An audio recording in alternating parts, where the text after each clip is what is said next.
సంగ్రామ సభకు ముందు రాజకీయ వాతావరణం వేడెక్కింది. సభకు వెళ్లేందుకు సిద్దమైన పలువురు బీఆర్ఎస్ నేతలను పోలీసులు హౌస్ అరెస్ట్ చేశారు. మాజీ మంత్రి సబితా ఇంద్రారెడ్డి, ఆర్ఎస్ ప్రవీణ్ కుమార్లను పోలీసులు ఇంటి వద్ద అడ్డుకున్నారు. హైకోర్టు అనుమతి ఉన్నప్పటికీ సభకు వెళ్లనివ్వకుండా కుట్ర చేస్తున్నారని ఆర్ఎస్ ప్రవీణ్ మండిపడ్డారు. తనను అడ్డుకుంటే ఇంట్లోనే ఆమరణ దీక్ష చేపడతానని ఆయన హెచ్చరించారు.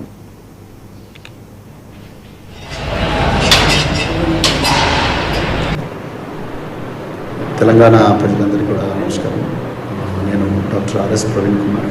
నేను మల్కాజ్గిరి మీటింగ్కు మల్కాజ్గిరి కమిషనరేట్లో సరూర్నగర్ స్టేడియంలో ఉండే మీటింగ్కు ప్రిపేర్ అవుతుంటే ఈరోజు మరి సైబరాబాద్ పోలీసులు ఉదయమే మా ఇంటికి వచ్చి నన్ను హౌస్ అరెస్ట్ చేస్తామంటున్నాను.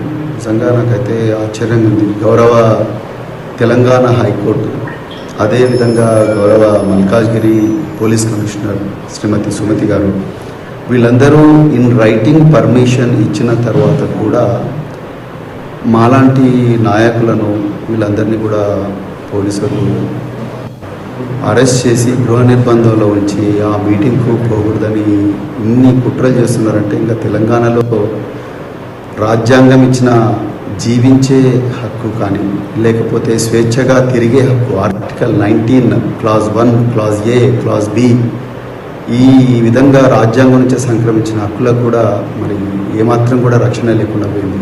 మరి ఏ ముఖం